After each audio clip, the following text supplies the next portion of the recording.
Welcome everyone. இந்த வீடியோவில் நம்ம பார்க்க போகிற விஷயம் வைட்டமின் பி குறைபாடு பற்றி தான். நம்மளில் பல பேருக்கு அடிக்கடி சோர்வு, மவுத் அல்சர், தலை சுற்றல், மெமரி ப்ராப்ளம், கை கால் வலியெல்லாம் இருக்கும். இந்த மாதிரியான பிரச்சனைக்கு முக்கியமான காரணம் தான் வைட்டமின் பி குறைபாடு.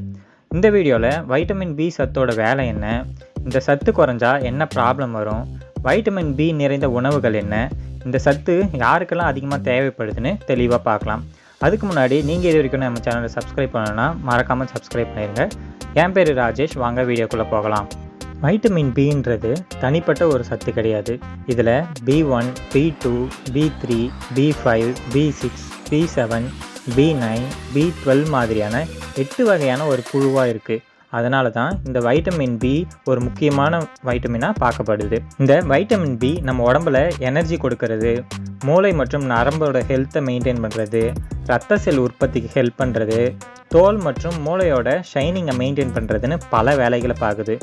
வைட்டமின் பி குறைஞ்சா வரக்கூடிய பொதுவான அறிகுறிகள் என்னென்னா, அடிக்கடி டயர்டாக இருக்கும், தலை சுற்றல் வரும், சின்னதாக வேலை செஞ்சாலும் மூச்சு வாங்கும், மவுத் அல்சர் வரும், மெமரி பவர் குறையும், தோல் வறட்சியாகும், முடி உதிர்வு வரும், கை கால் வலி, இரத்த சோகைன்னு நிறைய ப்ராப்ளம் வர இந்த வைட்டமின் பி குறைபாடு தான் காரணமாக இருக்குது. இந்த மாதிரியான ப்ராப்ளமை சரி செய்ய வைட்டமின் பி நிறைந்த உணவுகளே போதுமானதாக இருக்குது. நான் சொல்ல போகிற 8 உணவுகளுமே வைட்டமின் பி நிறைஞ்சு இருக்க உணவுகள் தான். அது என்னென்னா, முதல்ல முட்டையில் இருக்க வைட்டமின் B2 நரம்போட ஸ்ட்ரென்த்தை அதிகமாக்கும் போது நமக்கு டயர்ட்னஸ் குறைக்க யூஸ்ஃபுல்லாக இருக்கும். ரெண்டாவது, பால், தயிர், சீஸ் மாதிரியான ப்ராடக்ட் எடுத்துக்கும் போது மூளைக்கும் நம்ம மெமரி பவரை பூஸ்ட் பண்ணுறதுக்கும் உதவியாக இருக்கும்.